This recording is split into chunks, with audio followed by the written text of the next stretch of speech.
Professor Chiko Bebegokwo ọzọ onye amụma egwu n'Asia King of High Life Award winner egwu a bụ maka ụmụ Igbo gbasiri ike na South Africa mana Joburg, Cape Town, Pretoria, Witbank na Durban, Mpumalanga ebe ife na-eme Jem ebe ife na-eme na South Bay Mandela ana m achọ ndị na-eri eri na South Bay Mandela ebe ife ọ na-eme na bụ ọfụma na South Bay Mandela Odelugo na South Africa ụmụ Igbo na-erisi ego ike aje na Johannesburg ụmụ Igbo na-erisi ego ike irusie na Cape Town ụmụ Igbo na-erisi ego ike Mmalụ Pretoria ụmụ Igbo na-erisi ego ike dị maka Mpumalanga ụmụ Igbo na-erisi ego ike ijezie Witbank ụmụ Igbo na-erisi ego ike ego ndị banya amaghị isi awọ gbasịa isi awọ gbakwuo dada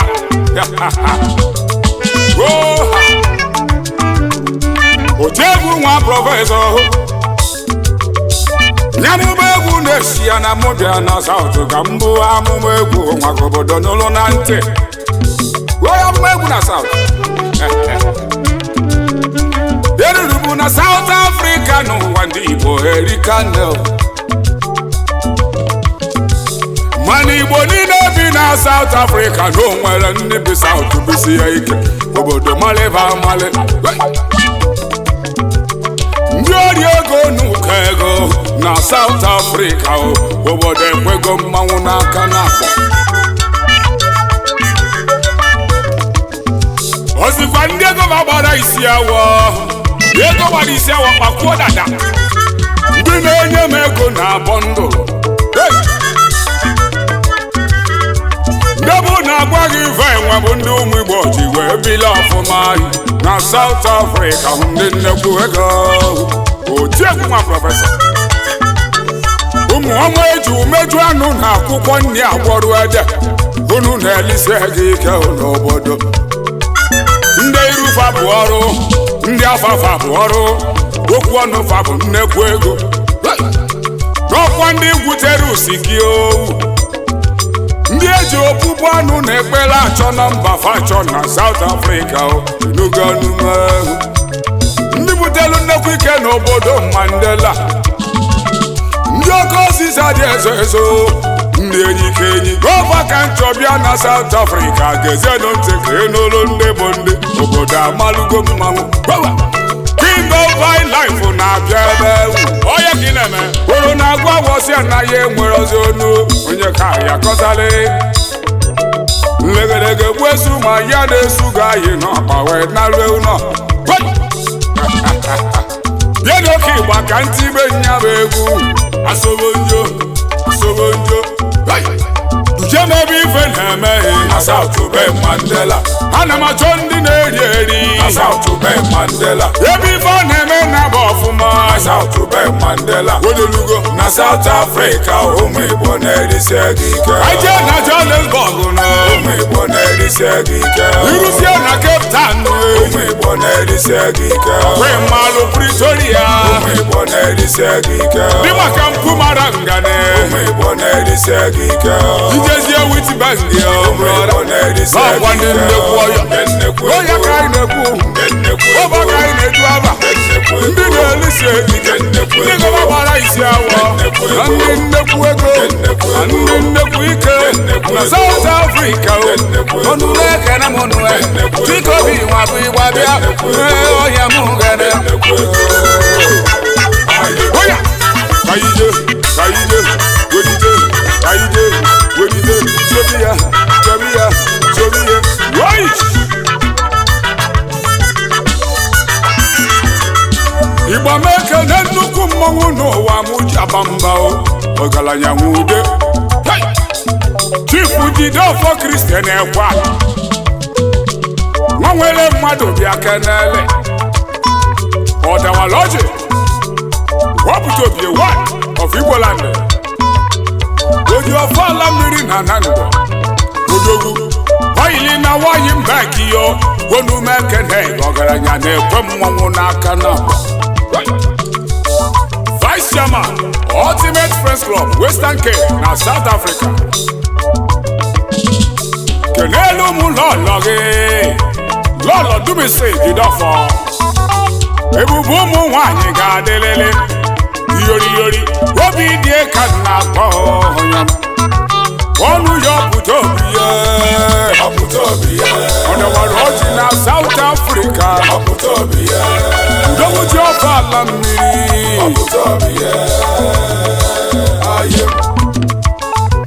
Igba meje na Johannesburg n'ụwa ka nke na onye echichi o mezi onyire akụrụ ụlọ nke mbụ n'Obosi Ụkwara Managing Director Markland Hospital Obosi Managing Director The Best Action Bar and Night Club South Africa ozi ofu aka kweze n'aka ka mụ na-akpọ na South Africa odogwu ya nnekwu ego akụrụ na-etile echi n'Obosi onye echichi n'Obosi Ụkwara mezie m onye ire ga-adịrịrị onye echichi n'Obosi Ụkwara ọ bụrụ ọgwụ echichi ụlọ mmanya onye echichi n'Obosi Ụkwara echichi bụ ji aka ewechie Honorable Uchenna Iriela odogwu onye ọ ga-adịrị mma Petro Idato Meeting Cape Town Uche Compressor Member Dynamic Friends Club Cape Town na South Africa kenelu ọgaranya ndị datọ onye mechalụ n'idatọ onye ọcha n'ibili mma aka onye mechalụ n'idatọ ibe onye mechalụ n'Imo steeti ibe onye mechalụ n'idatọ ujebu Cape Town ka nke na onye eze Honorable Chukwunọso Ejiasọ Nwafoda family weso chudo wanụ na n'ụtụ ụtụ ka isi eje ohezi oyimu ahụ onye nwere ike enwego odogwu onye aje n'ozi a na ka ọ taba ebe alụ Chairman The Merit Friends Club Western Cape na South Africa Patron Nnewi South Local Government Area na Western Cape agụbụrụ n'isi ma bụ na agba ọ bụzikwa eze otu udo wanụ na anụ ụtụ eze ọchụ udo ọgaranya anyị na-eli ego ya ọ na-aṅụle eze ọchụ udo udogwu nwere obi eji eli ego eze ọchụ udo Papa Stanley o eze ọchụ udo Chukwunọso Junior ọrụ obodo ka anyị kenele test igwe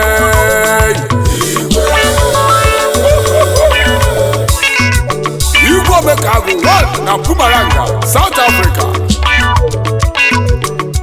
His Royal Highness Robin Anthony Nwanachi Igwe Omekago na Mpumalanga bụ onye nnekwu ego Lọlị Igwe Sowebili Ọmụobidia Pinky Primrose Nwanachi Excellent Lady Adachalacha ka na-ekwu maka ya ozikwu igwe sere okwu na South Africa Igwe Omekago Igwe wanụ na Mpumalanga Igwe Omekago Papa Chiemela Igwe Omekago n'ọbụ m tụli akụ dị na nwa Igwe Omekago Papa Chi zụrụ m nna ji Igwe Omekago odi ya Igwe Omekago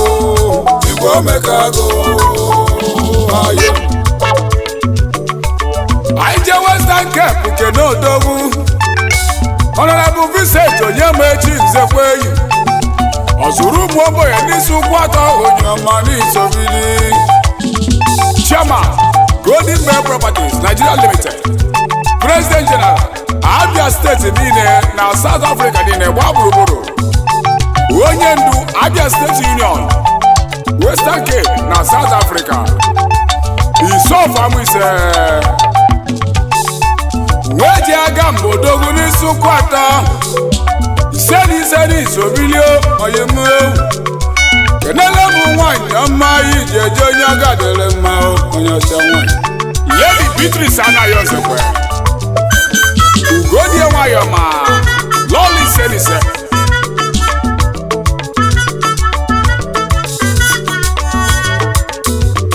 Chief Kelechi Wahodogwu nye nwe egwe ka na-eyi onye ọma Chief Kelechi Waha Chief Udodi Wan na Amụ Igbo Odogwu na Joburg, South Africa. Kenele m lọlọ yi Chika Iwuoha, Ada Jesus. Onye nwegwu si na ọ ga-adịlụ mma ndị ọma dị mma. Honorable Isuchukwu Okoyeke, nwata kwọcha nke izizi n'ọbụ ọrọ n'ikpe Eriakụ na South Africa. Mayor Jaberit Friends Club na South Africa. Also the Premier Diamond Friends Club na South Africa. Nwoke mmadụ nwoke mmụọ ụmụ Igbo ọkụ na fugonu oyimo odogwu nwere ebe ozugbo kpaka na-agba n'udu mmiri ọrụ n'Igbo Eriakụ. Mayor na Jaberit nwata kwọcha aka nwanne ime ka mmashin ịkwachara aka gị ọfụma odogwu ọrụ n'Igbo Eriakụ. Chụọlị m odogwu nwa na Durban, odogwu afọ gị dị ụsọ oke butu na Durban eze ọba nọrọ ukwu. Member Dynamic Friends Club na South Africa. Odogwu na ego gị gbara afọ ọnụ Igba kele eze bụ n'afọ n'ọbụnike Henry Obiekwe eze bụ n'afọ nke izizi n'ọbụnike. Odogwu na Pretoria. Kireli m ọkụ aka m oji nkata na-egburu ego na South Africa. Odogwu abịa. Honorable Abụchukwu anyị nọfụ anụ na-ebe nwe onye ilo n'ọba. Vice Premier Diamond Friends Club Cape Town. Chairman Chief Executive anyị nọfụ Creation na South Africa. Kenele nwa ya amaghị nọ Mrs. Sandra anyị nọfụ ọdịiche nwanyị ezi nwa si South Africa wee bịa. Ozugbo je nwere ibe ka nna kụrụ egwu mmanya anụ na-ebe nwe onye ilo. Shuga na nọba bụ odogwu shuga anụ nwere obi na nọba n'isebele eniwe agwụ na South Africa. Oji nwata eme ọkọ na nọba anụ n'ebe up and down. Nwoke osisi dị n'iwu na South Africa bụ odogwu. Olivo Denibo, CEO Pardon Trading CC na South Africa. Founder Trinity Friends Club of South Africa. Ogbuefi 1 n'ọhụ n'ụdị local government Enugu State, Nigeria. Gọvanọ Kevin Edozo onye nnekwu ego. Ujemebe ife na-emeghe na South Bay Mandela. Ana m achọ ndị na-eri na South Bay Mandela. Ebe ife ọ na-eme na bụ ọfụma na South Bay Mandela. Olelugo na South Africa ụmụ Igbo na-erisi ego ike. Aje na Johannesburg ụmụ Igbo na-erisi ego ike. Irusie na Cape Town ụmụ Igbo na-erisi ego ike.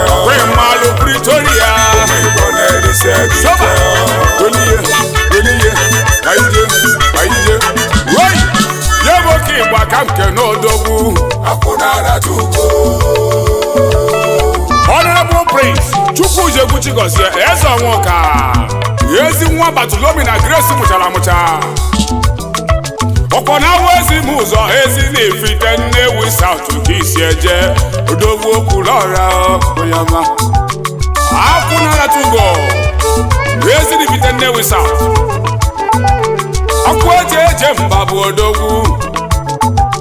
Ozigbo Ebube Chukwu ụzọ na Cape Town, South Africa.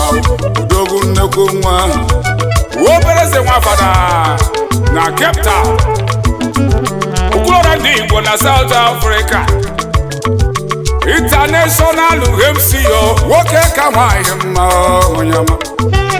onye ọcha bịara ụwa n'oji onume ekene ọgaranya. CEO People's Choice Entertainment South Africa. Honorable Pioneer Star United Friends Club South Africa, Cape Town. The founding father Nnewi South Local Government Area na Cape Town. Patron Yezinifite Nnewi South na Western Cape. igwe ndị Igbo na Table View, Cape Town, South Africa. Kelele m lọlọ gị dị mma, Princess Chidimma Ezonwuka. Ubi dị atọ ka nwaanyị ama, ka atụlọgụ ụmụ nwaanyị, Ada si ebe na-atọ eje, mkpụrụ mma. Ozugbo odogwu nwa gị ka m na-akpọ n'egwu Hero Munachimso nwa bụ Ugonna ya. Wodi obele eze nwa fada odogwu ebube Chukwu the people's choice ọkụ n'ala Chukwu kwulọra ndị Igbo niile nụ oju ọnụ wee bụrụ ike n'ọkwa mmadụ a na ndị ụkpọ odogwu n'ọhịa adịrịghị mma. Honorable Israel Okoye nwaka ibie ka izizi n'ọgbụ ọgaranya Israel odogwu na-edosọnụ a nwaka ibie ka izizi n'ọgbụ onye ọcha na-egadelele uju na-emọgọ ka izizi n'ọgbụ ọgaranya ndị ọgbụ ozugbo gị na-eme na Cape Town nye ụmụ Igbo niile ma ndị bịara ọfụ ka eji ekwu maka gị mere ọgọ gaba n'iru ọgaranya Israel bịa kenele nwaka ibiye n'ọgbụ uju na-eme ọgọ n'ọgbụ nwaka ibiye n'ọgbụ mere ọra ndị ọgbụ niile nwaka ibiye n'ọgbụ member Dynamic Friends Club, Cape Town, South Africa. Wodumeke na-ekepụrụ ego onyema Chief Ikenna Okechukwu itepụrụ ego na South Africa. Eze ụmụ okorobịa na-ekwulọbịa itepụrụ n'ọhịa adịrịghị mma odogwu abịa na nweta ibe nke na nwere odogwu Chief Ikechukwu Nwankwọ Dangote na Witbank na South Africa. Ogirisi ndị Igbo 1 n'Ọka udogwu n'isi onwe ka na-akpọ n'egwu onye ọma n'ọbago anụ a na-achụ amụ odogwu onye ọma n'ọbago ogirisi ndị Igbo n'ọbago onye ọma n'ọbago ogirisi nwebe aṅụle maka n'ọbago. Honorable Samuel Chukwudiekwu Igbo ọgaranya ndị Ugwuọba ji aba mba Sinko 1 Ugwuọba akụ na-efefe 1 Ugwuọba prọfesọ na Keta Papa Ifechukwu na Chidera dị onye ọcha nwayọma Managing Director Sinko Investment Deputy Emperor Star United Press Club na Cape Town Ambassador ndị Ugwuọba na South Africa niile odogwu mee ka akụ dị afọ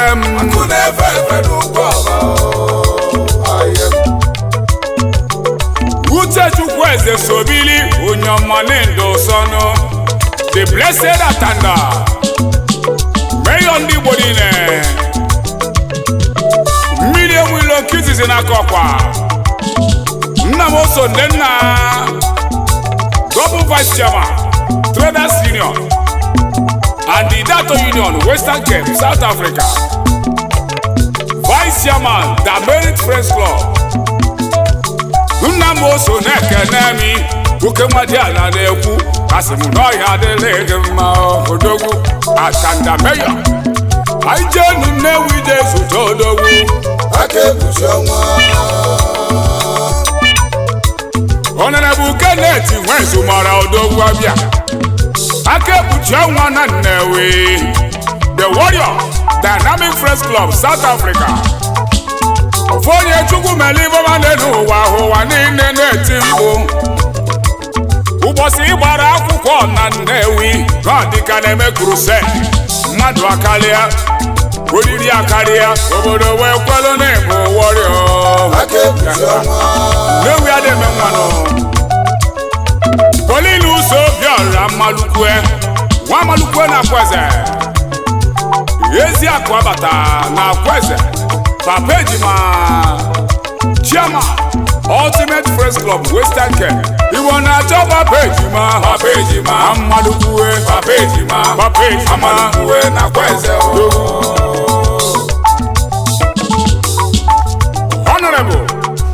Ogbonna Abana, Kpakpando mba na-abọ. Chief Welfare Officer, The Merit Friends Club, South Africa. Kpakpando mba na-abọ. Kpakpando mba na-abọ, Anọcha Dumodi, Akụliri obi na Nancy. Akụliri obi Kizisi na nri. Kpakpando mba Kedụ ndị na-abọ. nwayọ amaghị Chizoba Abana, Kpakpando mba na-abọ. Achalugo, Ọmobidie, Akụliri obi na Nancy. Adogosi. Rọli m ọzọ Ugochukwu Fondu, onye ọma nọ ngadele gị mma. Ọzọ Ugochukwu Fondu, nwa amalụ nwezere anyị ọba. Mmiri ewu ilo n'ọba niile. Managing Director, Kent Village Garden n'ọba. Ebe a na-alacha aka. Chief Emmanuel Lokafọ bụ odogwu. King of Boys na Cape Town. Ezugbo okorobịa. Imonwa Aguleri oke ego. Papa Blessing, Favor nakwa Chukwu nọsọ. Odogwu na ị na-eme ọga aghala o ji oge eme ọgọ merie gaba n'iru. Odogwu na Cape Town. Imonwa Aguleri oke ego. Odogwu ọha adịla ego mma o. Wetu enu ukwu ka iyo nya m egwu. Jem ebe ife na-emeghe Na South Bay Mandela. ana m achọ ndị na-eri eri. Na South Bay Mandela. Ebe ife ọ na-eme na bụ ọfụma. Na South Bay Mandela. Elu eke ọ na-eru ha ya. Nnekwu ego. Edi dị ife eji eme. Nnekwu ego. Eyi anụ ka mfe na ya. Nnekwu ego. Ijikwa ife eji eme. Nnekwu ego. A na-ekwu na nkịtị. Nnekwu ego. Elu eke ọ na-eru ha ya. Nnekwu ego. Olu na-eme ife ego. Nnekwu ego. Onu na-ekene m onu e. Nnekwu ego. Chikobi nwa bụ ịgba bịa. Nnekwu ego. Ee, ọhịa m gene. Nnekwu ego. Ayem.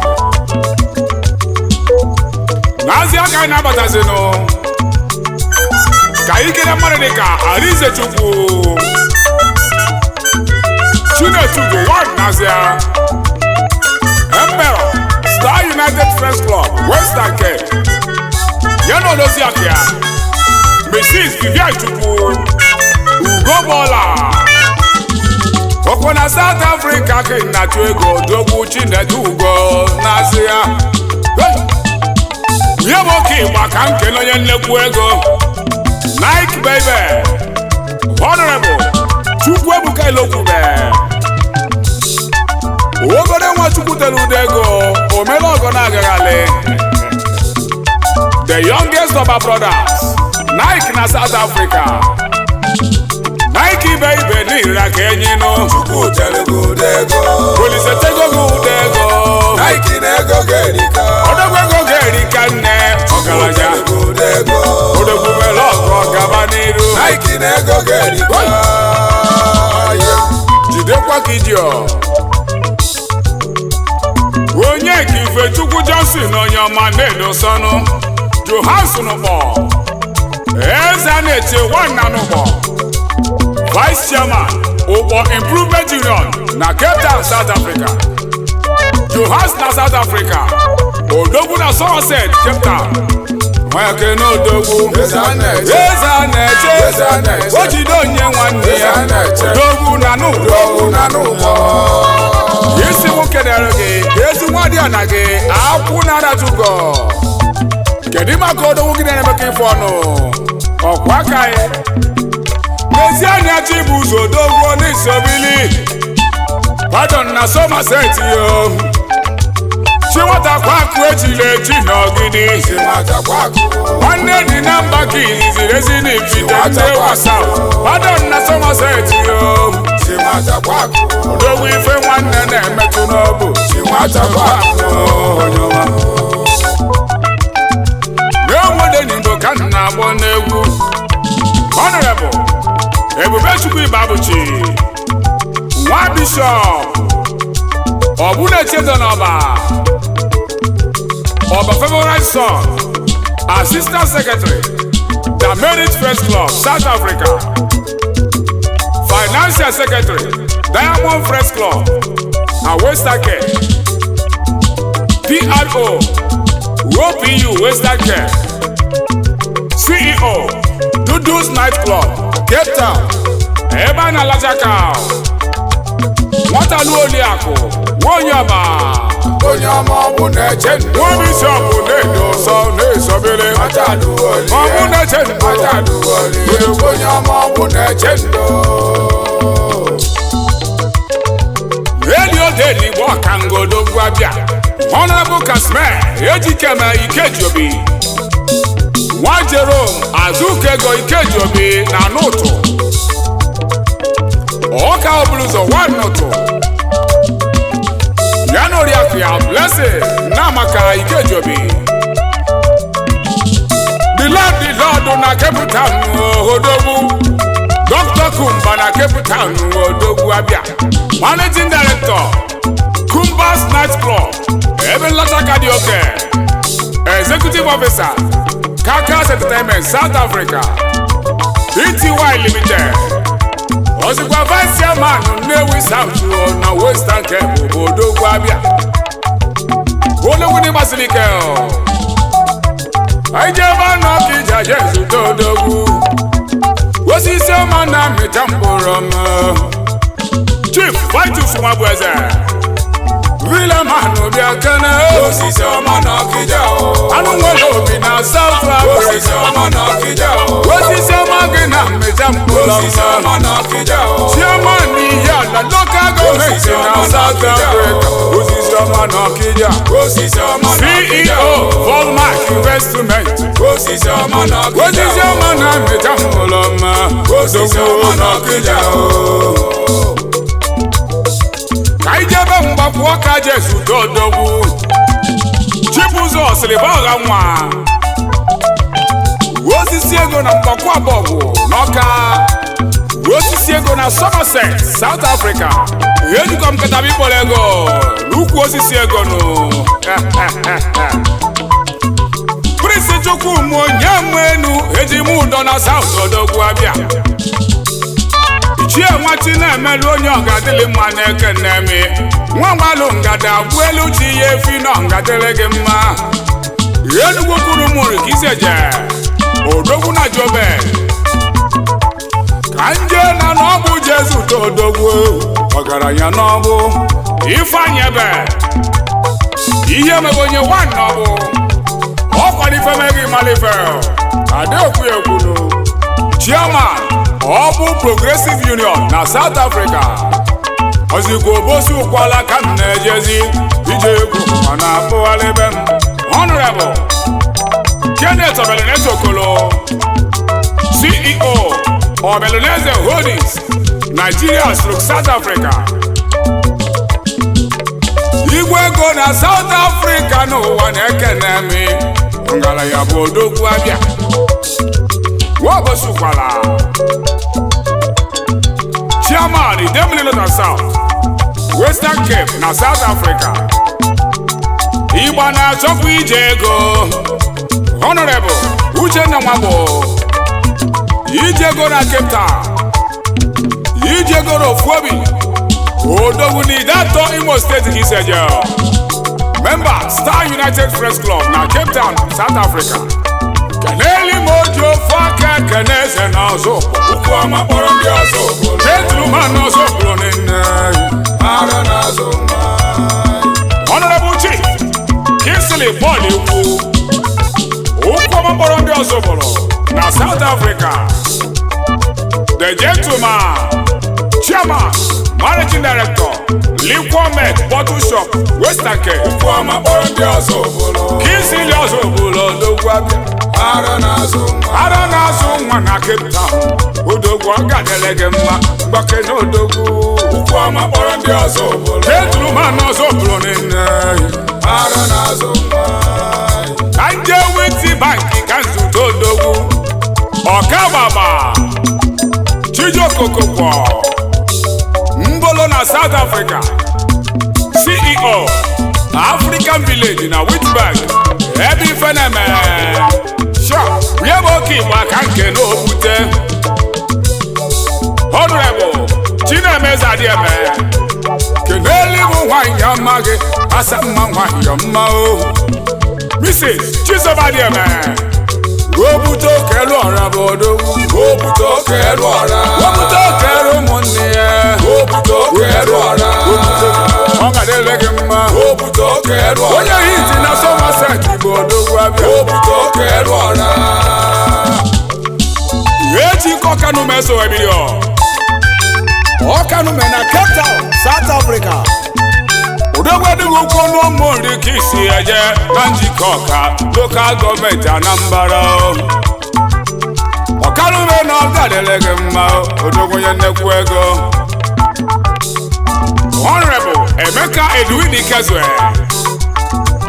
Nwajima Buagu Nojoto Member Star United Friends Club Cape Town, South Africa Kenele mu nwanyi ọma gị echeso na Ikezue Adanọghị adịrị gị mma si na chi o Kenele mu nwanyi nwoke Ide Nwajima Buagu Nojoto Welie gaba na ọgbagolo gị nọ Jem ebe ife na-emeghi na South Bay Mandela ana m achọ ndị na-eri na South Bay Mandela ebe ife ọ na-eme na bụ ọfụma na South Bay Mandela olelugo na South Africa ụmụ Igbo na-erisi ego ike aje na Johannesburg ụmụ Igbo na-erisi ego ike iruzie na Cape Town ụmụ Igbo na-erisi ego ike kwe mmadụ Pretoria ụmụ Igbo na-erisi ego ike dị maka mpụ mara ngane ụmụ Igbo na-erisi ego ike ijezie Witbank ọkwa ndị nnekwu ọya ya nụkọbịa na ya